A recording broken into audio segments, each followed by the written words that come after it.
예, 반갑습니다. 창녕 옥야고등학교 고3 생활과 윤리 담당 교사 이재성입니다. 예, 오늘 5월 5일 어린이날인데 드디어 어제 고3 등교 계약 일정이 나왔습니다. 5월 13일 수요일 등교 계약인데 아마 기숙사는 언제 들어와야 되는지는 아마 또 차후에 안내되지 않겠습니까?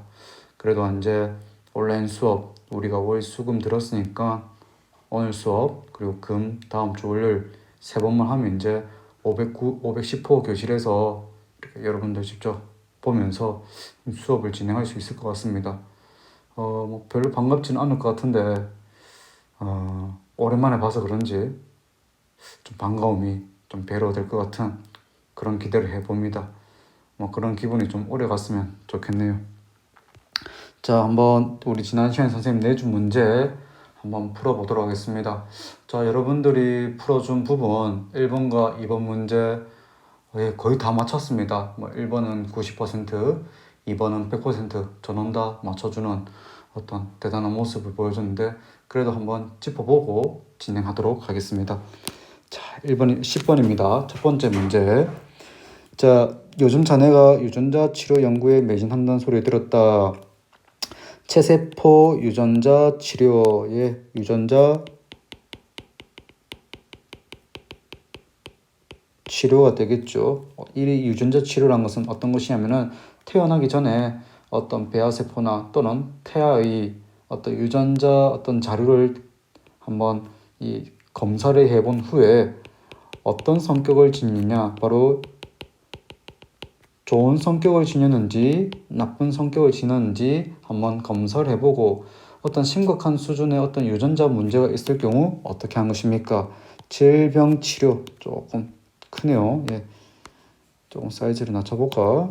예, 질병 치료를 위한 목적으로는 허용되어야겠지만 생식세포 유전자 치료는 정상적인 능력을 강화하려는, 즉 유전자적 강화를 위한 우생학으로 이어질 수 있기 때문에 다음과 같은 점을 주의해야 된다. 즉 이 유전자 치료에서 어떤 부분에 대해서는 동의합니까? 유전자에 의한 질병을 치료하는 것에 대해서는 동의하지만 어떤 부분에 대해서는 어떤 유전자의 어떤 우성 부분을 강화하려고 하는 데에서는 문제점을 제기한다라고 볼 수 있겠죠. 자, 첫 번째, 유전학적 강화를 위한 우생학은 부모가 자녀의 능력과 미래의 삶을 일방적으로 규정한다는 점에서 자녀가 스스로를 자신의 삶에 대한 유일한 저자로 이해하지 못한다. 즉, 이런 유전자 우선 강화는 누구의 선택이 반영되겠습니까? 부모의 선택이 강조될 수밖에 없겠죠. 그러면은 자녀가 나는 이러한 특징, 나는 이러한 삶을 살고 싶은데 이런 자녀의 주체적 선택이나 또는 자율적 삶에 무엇이 이루어질 수밖에 없습니까? 이 간섭이 이루어질 수밖에 없다는 것입니다. 그렇기 때문에 이러한 우생학은 부모의 선호, 즉 부모의 선호라는 것은 이 유전자 우성을 강화할 수 있는 정도가 되겠죠. 그러면 이 부모의 선호가 이 유전자 우성의 강화에 손을 많이 대기 위해서는 결국 부모의 어떤 성격이 많이 미치겠습니까? 경제적 여건이 되겠죠. 경제적 여건이 크면 클수록 이런 유전자 조작을 접근하는 데 수월할 수 있기 때문에, 그래서 부모의 선호에 따라 자녀의 삶을 계획하는 부당한 간섭이기 때문에 세대 간의 평등성을 훼손할 수 있는 문제를 가져올 수 있다는 것입니다. 그렇기 때문에 부모의 무엇에 의해서 경제적 수준에 의해서 자녀의 우성과 열성의 간섭이 많이 이루어지겠죠. 그러면 이러한 부모의 경제 수준이 높을수록 어떻게 한 것입니까? 자녀의 우성에 대한 간섭이 높아질 것이고 열성을 낮추는 것에 대한 간섭이 높아질 것이며, 부모의 경제 수준이 어떨수록 낮을수록 이 자녀의 유전자 개입이 어떻단 것입니까? 낮아질 수밖에 없다는 것이죠. 그러면은 보다 높은 우성의 능력에 의해서 이 자녀의 삶은 역시 어떻게 될 것이고 잘 살게 될 것이고, 부모의 경제 수준이 낮다면 자녀의 유전자 개입이 낮아지고 그만큼 무엇이 높아지겠습니까? 열성이 높아진다면 그 이후의 삶도 역시 수준이 낮아질 수밖에 없다. 이렇게 평가를 하는 것입니다. 되겠습니까? 그래서 10번 문제는 바로 유전자 치료에 대한 부모 세대의 개입에 대해서 문제점을 제기하고 있는 것이죠. 자, 그럼 한번 답을 찾아보도록 하겠습니다. 1번, 체세포 유전자 치료는 인격체인 인간의 자율성을 침해할 수 있다. 네. 틀린 말은 아닙니다. 틀린 말은 아니지만 이 체세포 유전자 무엇이 치료가 자녀의 치료는 어떻게 하고 있습니까? 허용되어도 된다라고 얘기를 하고 있죠. 체세포 유전자 치료는 어떤 보다 나은 삶을 위해서 허용될 수 있어야 된다라고 얘기를 하지, 이것이 인간의 자율성 자체를 침해한다라는 표현은 아닙니다. 되겠습니까? 그러면 인간의 자율성을 침해하는 것은 무엇이 되겠습니까? 뭔가 많이 적혀져 있으니까 지우고,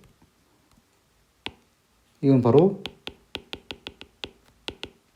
우생학이죠. 바로 유전자 치료가 아니라 유전자 강화와 관련된 부분이 되겠습니다.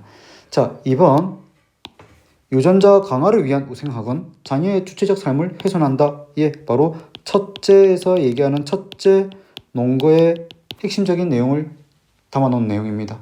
되겠습니까? 그래서 유전자 강화를 위한 우생학은 어떤 자녀의 주체적 삶을 훼손할 수 있다는 것이죠. 자, 세 번째, 인간을 대상으로 하는 모든 유전자 치료는 거부해야 된다. 아니죠. 치료만을 위한 목적은 허용될 수 있어야 된다. 유전학적 강화를 위한 우생학은 세대 간의 불평등을 약화시킨다. 어떻게 하고 있습니까?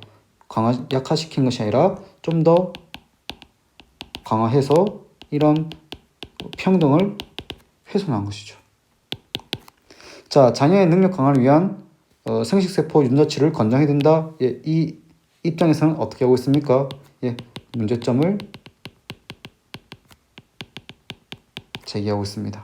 그래서 답이 2번. 예, 한 2명 정도 빼고는 예, 다 맞춰줬습니다. 자, 그 다음 문제는 여러분들이 다 잘 맞춰줬습니다. 왜 안 뜨나?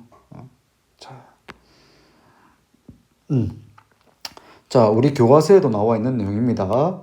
자, 배아에 대한 유전자 조작이 논란거리입니다. 이에 선생님께서는 치료가 아닌 강화를 위한 유전자 조작은 인간을 수단화했기 때문에 옳지 않다고 하셨습니다. 자, 그러면 여기서 우리가 알 수 있는 내용은 유전자에 대한 개입이나 연구가 어떤 측면에서는 허용될 수 있지만, 치료에 대해서는 허용될 수 있지만, 강화는 어떤 문제점을 가져올 수 있다? 인간을 수단화할 수 있는 문제를 짓는 것이죠. 자, 예, 정상적인 능력을 더 강화하는 유전자 개입은 일방적이다. 자, 그럼 여기서 의미하는 일방적이라는 것은 무엇이 되겠습니까? 예, 부모의 선택을 태어나지 않았기 때문에 자녀는 선택할 수 있는 시간이나 능력이 없지요. 그렇기 때문에 오직 부모의 선택만을 중요시 여깁니다. 그러면 자녀의 선택이나 자율성은 없다는 말이 되겠죠. 자, 그렇기 때문에 이것은 세대 간의 평등성을 훼손한다. 누구의 개입 때문에? 부모의 선택이 중요시기이기 때문에 세대 간의 평등성을 낮추게 된 것이죠. 그리고 그 존재의 자율성, 누구의? 자녀의 자율성을 훼손한 것이 된 것입니다. 자, 이 말을 기자가 한 번 더 쉽게 얘기를 합니다. 유전학적 강화로 태어난 인간은 이제 유전적 치료가 아닌 유전학적 강화가 되겠지요. 인간은 부모 세대의 일방적인 결정과 당사자의 동의, 결여의 자율성이 침해된단 말이죠. 자신의 삶에 대한 부당한 간섭이 일어나게 된다. 맞습니다. 유전학적 강화는 의사소통의 합리성이 확보된 상황에서 구성원 모두의 합의를 기대할 수 없기 때문에 정당화될 수 없다. 즉 무슨 말이냐면 의사소통의 합리성이란 말은 이성적 능력입니다. 자, 유전학적 강화에 개입할 수 있는 사람은 크게 두 부류입니다. 첫 번째, 부모와 두 번째, 자녀입니다. 부모는 이미 태어나서 성인이지만 자녀는 아직까지 어떤 단계가 되겠습니까? 세포의 단계가 되겠죠. 또는 굉장히 어린 태아의 단계 됩니다. 어떤 상태가 되겠습니까? 아직 태어나지 않은 상태입니다. 자, 그러면 부모는 합리성을 가지고 있습니까? 이성을 가지고 있습니까? 예. 하지만 태어나지 않은 자녀는 합리성이 있다 없다? 없죠. 그 때문에 모든 구성원들에게 이 합리성이 보장되었습니까? 없다는 것입니다. 그러면 이 합리성이 있고 없고기 때문에 이 두 세대 간의 의사소통이 이루어졌습니까? 의사소통이 이루어지지 않았다는 것입니다. 그렇기 때문에 이러한 유전학적 강화에 대해서는 정당화 시킬 수 없다는 것입니다. 되겠습니까? 자, 이 문제 여러분들 다 맞춘 문제지만 이 문제 작년 6월 평가원 모의고사 시험 문제입니다. 몇 점짜리입니까? 3점짜리죠. 자, 우리가 10번 문제 앞에 문제와 이번 문제를 한번 풀어봤는데 이 두 문제를 통해서 여러분들이 생활과 윤리에서 가장 중요한 특징을 알아야 된다면 바로 국어의 비문학 풀이 능력이 높으면 생윤의 기본 이론과 어떤 논리 추론적인 형태가 더해지기 때문에 여러분들이 국어의 비문학 문제를 잘 푼다면은 생윤에서 여러분들이 갖춰야 될 그리고 알아야 될 기본적인 개념을 가지고 있다면 정말 충분히 좋은 점수를 받을 수 있습니다. 그래서 생윤 같은 경우는 물론 달달 외운 것도 필요합니다. 하지만 사회 시험이 아니죠. 여러분들 사회 시험이 아닙니다. 사회 탐구입니다. 그래서 외워서 내가 이 문제를 풀고 맞추겠다 하면은 모의고사에서는 교육청 모의고사에서는 좋은 성적을 얻을 수 있겠지만 어딥니까? 평가원 모의고사나 수능에서는 정말 큰 코 다칩니다. 여러분들이 알고 있는 정확한 기본 개념을 가지고 국어 비문학에서 요구되는 논리적이고 추론적인 문제를 가지고 문제를 풀어야지 1등급을 받을 수 있지. 조금 상식으로 풀면 되겠지. 그리고 뭐 그냥 기본 이론만 가지고 있으면 되겠지 하면은 좋은 성적을 받지 못하는 모습 많이 봤습니다. 그래서 생윤 같은 경우는 기본 이론 좀 단단하게 쌓아놔야 되고 그리고 국어 비문학에서 여러분들이 가지고 문제 푸는 어떤 논리 추론적인 문제, 즉 여기 나와 있는 내용 유전적 강화는 의사소통의 합리성이 확보된 상황에서 구성원 모두의 합의를 기대할 수 없다. 그렇기 때문에 정당화될 수 없다. 그러면 여기서 구성원 누구냐 했을 때 구성원 이 두 구성원이죠.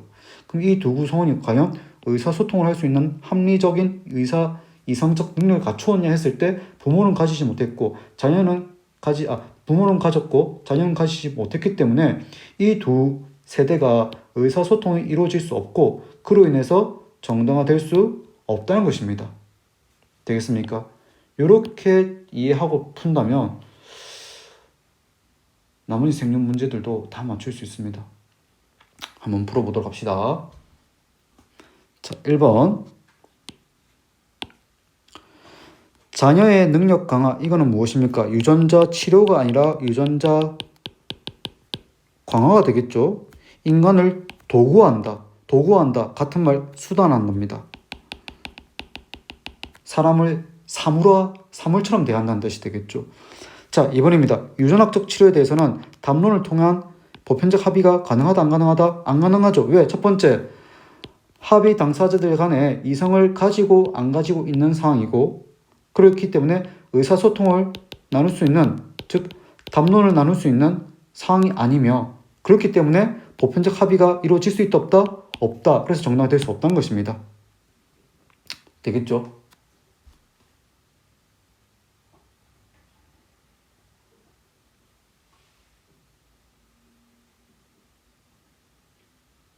미안합니다. 미안합니다. 유전자 강화. 하지만 유전자 치료는 어떻습니까?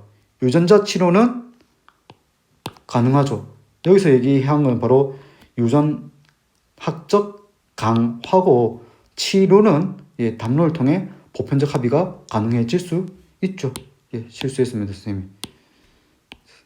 이렇게 실수를 합니다. 선생님도 실수를 하지요. 그래서 이번도 맞습니다. 강화가 아니라 강화와 치료는 구분해서 접근해야 됩니다. 3번, 인간에 대한 모든 형태의 유전학적 개입을 거부하는 것은 아니다. 무엇은 허용하고 있습니까? 치료는 허용하고 있기 때문에 맞습니다. 자, 유전학적 강화를 통해 태어난 사람은 온전한 자율성을 지닐 수 없다. 온전한 자율성을 지닐 수 없다. 자, 자질 강화를 위한 배아 유전자 조작은 세대 간의 균형을 회복시킵니까? 아니죠. 불평등을 높입니다. 왜? 어떤 이런 유전자 조작은 결국 부모의 무엇이 개입될 것이고, 부모의 경제적 여건의 개입 정도가 높을 것이고, 그 경제적 여건이 높고 낮은 거에 따라서 자녀들의 유전자 조작에 대한 개입도 높고 낮아지기 때문에 불평등이 심화될 것이고, 균형이 무너지게 될 것입니다. 되겠습니까? 자, 이렇게 해서 두 문제 다 풀어봤습니다. 자, 그럼 우리 교과서 한번 보도록 하겠습니다. 자, 교과서 페이지 63쪽 선생님이 지난 시간에 수업을 했던 내용인데 다시 한번 훑어보고 가도록 하겠습니다. 자, 동물 권리와 동물 실험에 대한 내용인데, 동물 권리에 대해서 크게 세 가지 입장이 나왔습니다. 동물을 어떤 도덕적 대상으로 삼기보다는 동물 그 자체를 잔인하게 다루는 것은 잘못되었어 라고 접근하는 입장. 동물에게도 감정을 느낄 수 있기 때문에 그들의 입장을 존중해 줘야 된다라는 입장. 그리고 동물도 삶의 주체다라고 보는 입장. 요 세 가지 입장은 나중에 우리가 잘안 보이구만.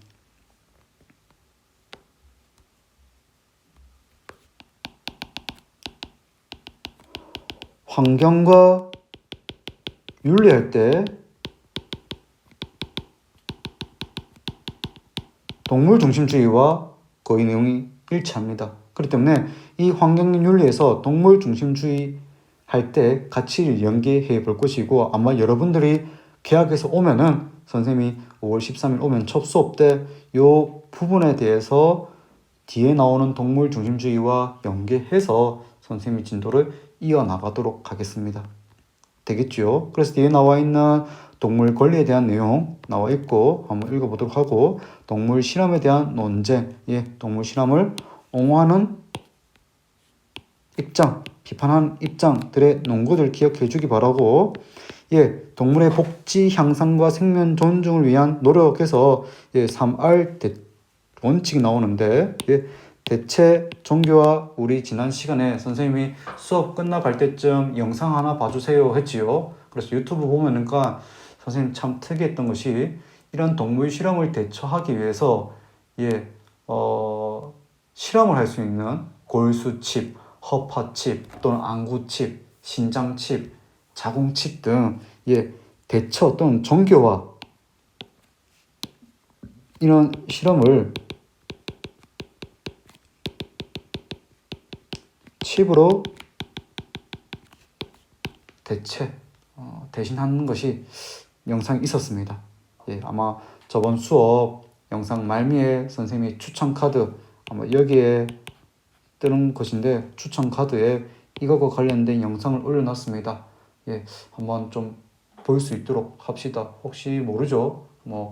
그냥 동물 실험을 찬성, 반대하는 논거들은 있는데, 어떤 대처를 하자 했을 때는 그럼 그것을 대처하기 위해서는 어떤 기술이 필요하냐라고 얘기할 수 있는데, 그 대처할 수 있는 방법이 어떤 인체와 또는 생명의 어떤 신체 장기와 비슷한 칩을 개발해서 그것을 우선적으로 활용하는 것은 선생님이 좀 인상적이었고, 그 영상이 우리 지난 시간에 선생님 유튜브 영상 말미에 담아놨습니다. 한번 참고를 해주고, 동물 권리 또는 동물을 도덕적 주체로 볼 것이냐 안 볼 것이냐에 대해서는 우리 계약을 하고 나면 교실에서 선생님과 같이 수업을 전개해 나가도록 하겠습니다. 자, 그러면 생명과 윤리에 대해서는 선생님이 수업을 다 했고, 이제 사랑과 성윤리입니다. 사랑과 성윤리 하기 전에 우리 문제 하나 풀어보고 넘어가도록 하겠습니다. 수능 특강에 나와 있는 내용입니다. 수능 특강 페이지 54쪽입니다. 수능 특강 페이지 54쪽이고, 나머지 내용들은 주로 이 동물 권리와 관련된 내용 문제들이 다수 있습니다. 이 부분은 계약을 하면 뒷부분에 나와 있는 동물 중심주의와 연계해서 이론 다시 정리하고 문제도 다시 풀어보도록 하겠습니다. 자, 그럼 문제 한 문제 풀어보고 다음 파트로 넘어가도록 하지요. 자, 8번입니다. 미끄러운 경사길, 익숙하지 않습니까? 미끄러운 경사길 위에 공이 하나 놓여있고 버팀목이 그 공이 굴러 내려간 것을 막고 있다라고 가정해보자. 만약에 이 버팀목을 치우면 공은 아래로 내려갈 것이며, 한번 굴러가기 시작한 공은 정지하지 않고 경사면 아래까지 내려갈 것이다.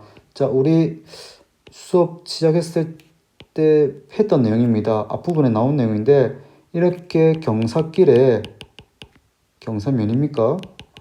공을 이렇게 올려놓고 고인목을 해놨을 때 이 공은 어떻게 있는 상태가 되겠습니까? 멈춰있는 상태가 되겠죠. 근데 이 멈춰있는 상태에서 이 고인목을 뺐습니다. 그럼 이 공은 어떻게 되겠습니까? 굴러가겠죠. 근데 이 중간에서 스스로 나 이쯤에서 멈춰야 돼 하고 멈춥니까? 내려갑니다. 이거 어디 있었습니까? 교과서 일단은 요새 수업을 많이 해서 여기 있네. 예, 교과서 페이지 20쪽을 보면은 미끄러운 경사길 논중으로 본다. 자, 허용을 해주면은 처음엔 소극적인 부분에 대해서도 허용해야 되겠지만 더 이상 중단할 수 없기 때문에 어떤 적극적인 부분까지도 허용을 해줘야 된다는 것입니다. 그래서 작은 허용이 나중에는 더 큰 것을 허용해 줄 수밖에 없다라는 내용이 바로 이 미끄러운 경사길 논증의 문제가 된다는 것입니다. 보도록 하겠습니다. 배아는 수정 후 14일까지 척추, 내장 등 신체 기관이 발생하지 않은 채 세포 분열을 하지만 14일이 지난 후에는 점점 어려운 말이 나오네요. 태아의 단계로 넘어간다. 따라서 수정한 지 14일 미만의 배아는 무엇이 아니다? 생명체가 아니다. 무엇이다? 세포다라고 이 사람 주장하는 것입니다. 특히 특정 장기로 분화되기 전 배아기의 세포인 줄기세포는 신장, 간, 혈액, 신경 등 인간의 장기와 신체 조직으로 발전할 수 있는 가능성을 가지고 있기 때문에 질병 치료에 효과적으로 사용될 수 있다. 그러므로 수정 후 14일 넘어서면은 어떤 태아의 단계로 나아갔기 때문에 그때부터는 손대면 안 되겠지만 14일 전, 즉 13일까지는 무엇에 불과하기 때문에? 세포에 불과하기 때문에 이런 줄기세포 복제나 또는 실험을 허용하자라는 입장이 되는 것입니다. 되겠습니까? 그러면은 이 갑의 입장에서 나의 입장에 뭐라고 얘기할 수 있겠습니까?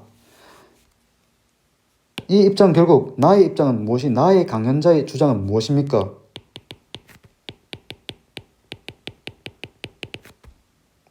배아 또는 줄기세포에 대한 복제나 실험을 허용하자라는 입장이죠. 그러면 가의 입장, 즉 미끄러운 경사길의 면에 대한 논거를 주장한 사람들은 뭐라고 하겠습니까? 자, 그래 좋다. 지금 이렇게 배아 줄기세포에 대한 실험과 복제를 금지하고 있는 금지를 다시 하겠습니다.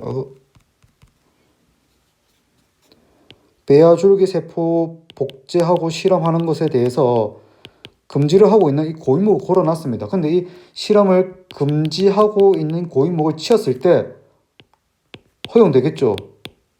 그러면은 태아에 대해서도 복제하고 실험하는 것이 가능해진다는 것입니다. 그러면은 무엇에 대해서도 인간 개체에 대한 복제와 실험도 허용될 수밖에 없다는 것입니다. 되겠죠? 왜? 배아, 줄기, 태아, 인간 개체는 어떤 성격을 가지고 있기 때문입니까? 연속성, 동일성, 잠재성을 가지고 있기 때문에.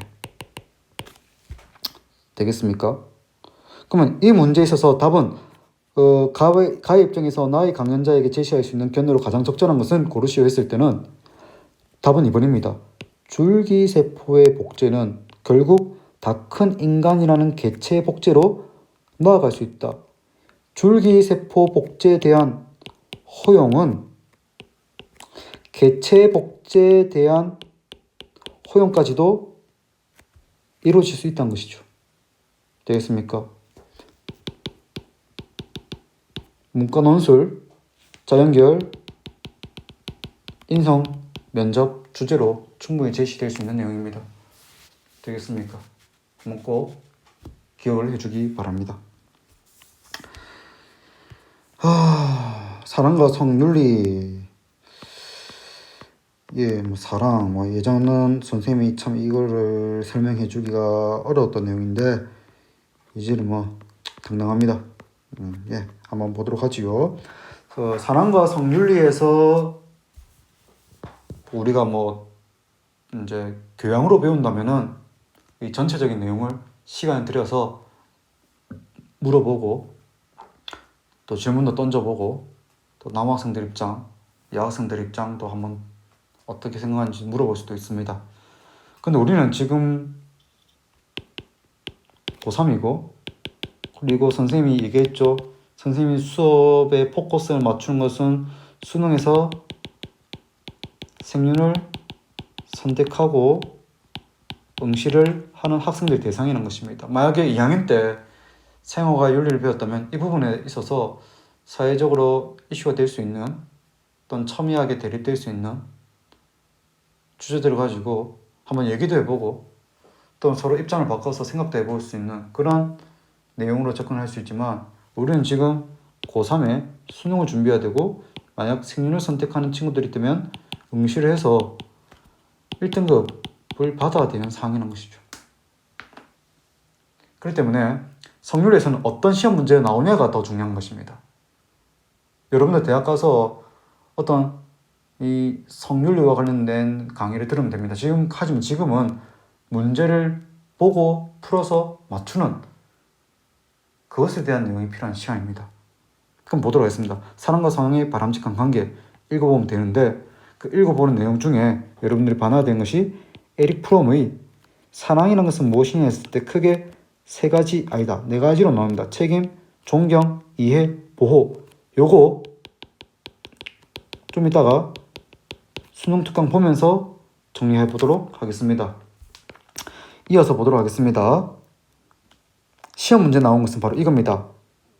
사랑과 성의 관계. 여기서 성이란 것은 수업 시간에 얘기하면 그렇지만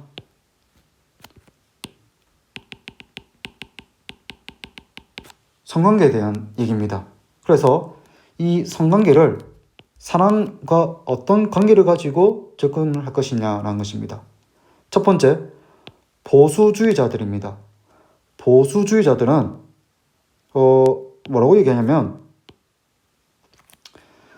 전제 조건은 이겁니다. 사랑하는 남녀가 첫 번째 전제 조건, 두 번째 전제 조건, 결혼이라는 합법적 테두리 내에서 세 번째, 출산과 양육에 대한 책임을 가지고 있을 때 맺는 성관계만을 도덕적으로 정당화시킬 수 있다는 것입니다. 이 시간에 이런 단어들을 말하는 게 조금 그렇지만, 보수주의자들은 사랑하는 남녀가 결혼을 한 후에 출산과 양육을 할 수 있는 상황 속에서 맺는 성적 관계만을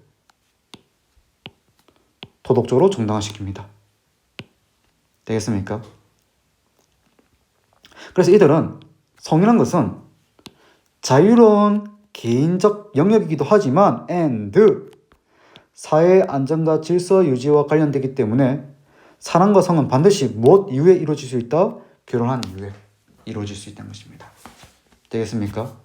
그래서 위에 정리되어 있지만 보수주의자들은 결혼이라는 제도 안에서 이런 것들이 갖춰졌을 때 성적 관계를 해도 괜찮다는 것입니다. 두 번째는 순서가 좀 어긋나지만 두 번째는 온건한 자유주의자입니다. 온건한 자유주의자들의 전제 조건은 결혼이라는 제도는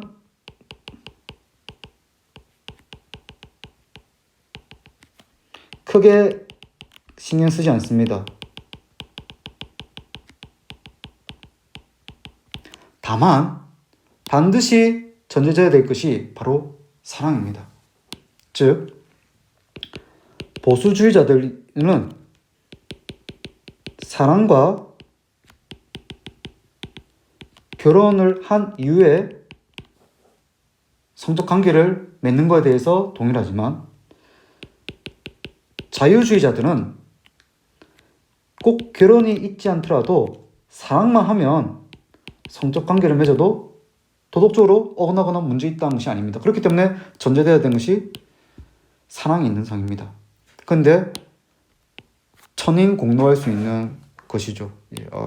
이 문제 있습니다. 급진적인 자유주의들, 급진주의자들은 무엇만 된다면 쾌락만 얻을 수 있다면 성적 관계를 맺을 수 있다는 거죠. 이 쌍놈들이죠.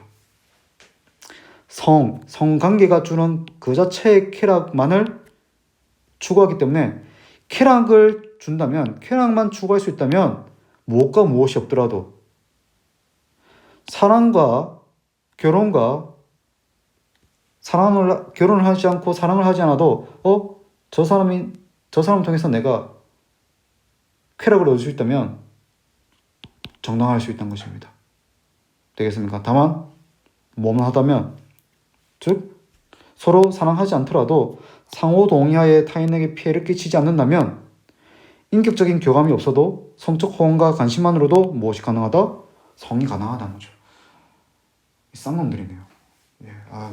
이러니까 이 세상이 참 그렇죠.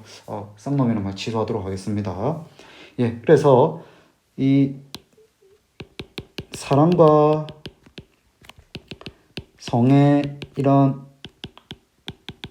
관계에 대해서 어떻게 접근할 것이냐라고 했을 때 세 가지 입장에서 접근한다는 거 시험 문제 나옵니다. 이 파트에서는 이 부분이 가장 출제가 잘 되는 파트라는 것을 기억을 해주고, 이게 실제로 출제가 잘 되는지 수능 특강 내용 정리한 거 한번 보도록 하겠습니다. 사랑과 성 윤리지요. 사랑의 의미 좋습니다. 아이고 참 좋은 겁니다. 자, 선생님 한번 봐달라고 했지요. 사랑의 구성 요소 1번부터 4번까지 내신 문제 참 내기 좋습니다. 그리고 수능은 아니지만 교육청이나 평가 모의고사에서는 이게 꼭 한 번씩 출제되어서 물어볼 때가 있으니까 선택한 친구들, 또 내신 준비한 친구들은 요 4개 꼭 기억합시다. 첫 번째 보호입니다. 상대방에 대한 생명과 성장에 적극적 관심을 가지는 것. 책임은 그의 요구에 책임감 있게 반응하는 것. 존경은 상대를 있는 그대로 보는 것입니다. 있는 그대로. 내 기준에 맞춘 것이 아니라 상대를 있는 그대로 존중하는 것. 쉬운 게 아닌 것 같습니다. 이해는 상대의 독특한 개성을 알고 상대를 깊이 이해하는 것. 여러분들 어떨지 모르지만 임정숙 선생님이 참 먹는 걸 좋아합니다. 식사 후에 무조건 디저트가 갖춰져 있어야 됩니다. 독특한 개성입니다. 정말 잘 먹습니다. 선생님 안 그런데 이거 들었다는 얘기 하지 마세요. 임정숙 선생님은 치킨을 먹으면 입가심으로 라면을 한 그릇 꼭 끓여 먹어야 됩니다. 미안합니다. 자, 밑에 내용 한번 읽어봐 주기 바랍니다. 여러분들 대학생 돼서 또 사랑도 하고 연애도 하고 아니다. 선생님 아무 말 안 할게. 그래 뭐 듣고 있는 친구들 뭐 1학년 때 그리고 2학년 때 뭐 교실, 운동장, 매점 뭐 그리고 뭐 이렇게 뭐 또 옥상 올라가는 쪽 뭐 요래 해서 뭐 여러분들 나름대로 기숙사 학교의 묘미를 즐긴 걸로 알고 있는데 프롬의 사랑의 기술 책 제목입니다. 멋지니까 한번 읽어보도록 합시다. 서로 전혀 모르고 지냈던 두 사람이 그들 사이에 놓여있던 벽을 허물고 하나가 되었다고 생각할 때 참 인생에서 가장 유쾌하고 흥미로운 경험이 될 것이다. 갑자기 친해지는 이러한 기적은 특히 성적 매력과 성적 결합을 의해 주도되고 결합될 경우 더욱 촉진된다. 그런데 이러한 유형의 사랑은 그 성격상 오래 지속되지 못한다. 친숙해질수록 이 사람이 나의 운명의 데스티니야 했던 특성은 서서히 사라지고 적대감과 실망감, 흔적조차 없어진다. 사랑의 실패를 극복한 유일한 방법은 실패의 원인을 돌아보고 사랑의 의미를 배우기 시작하는 것이다.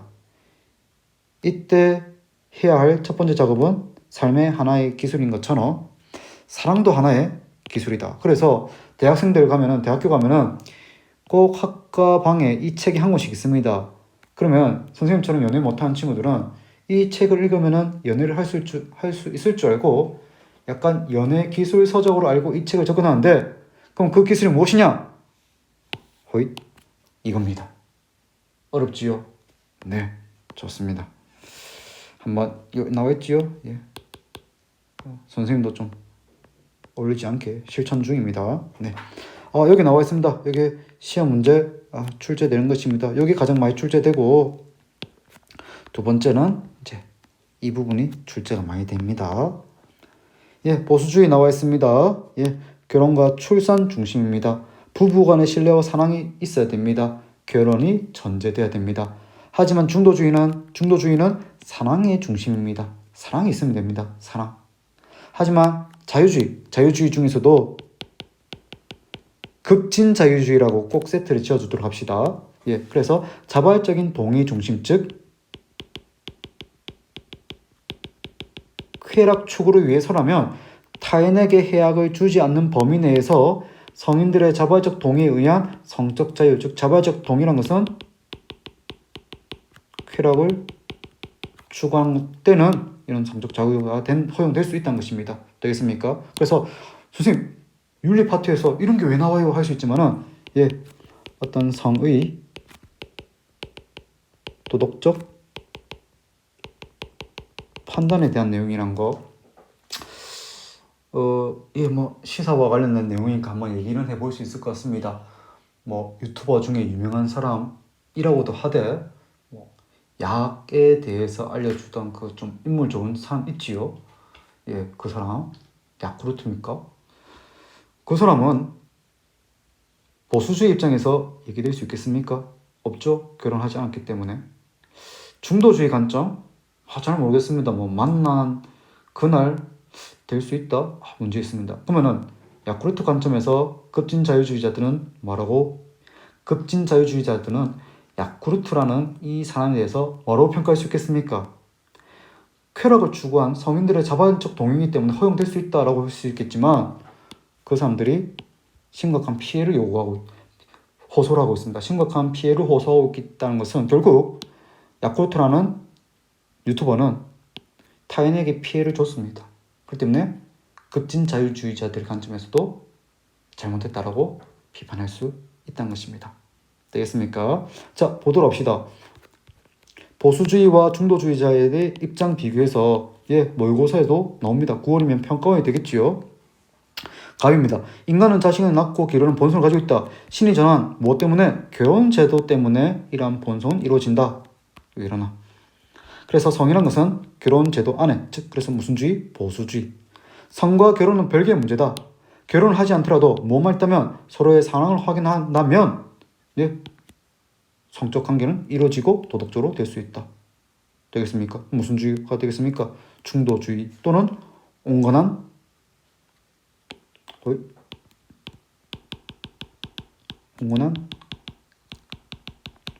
자유주의 이렇게 보일 수 있다는 것입니다. 이런 내용 선생님이 기출문제 몇 개 제시할 테니까 한번 읽어보길 바랍니다.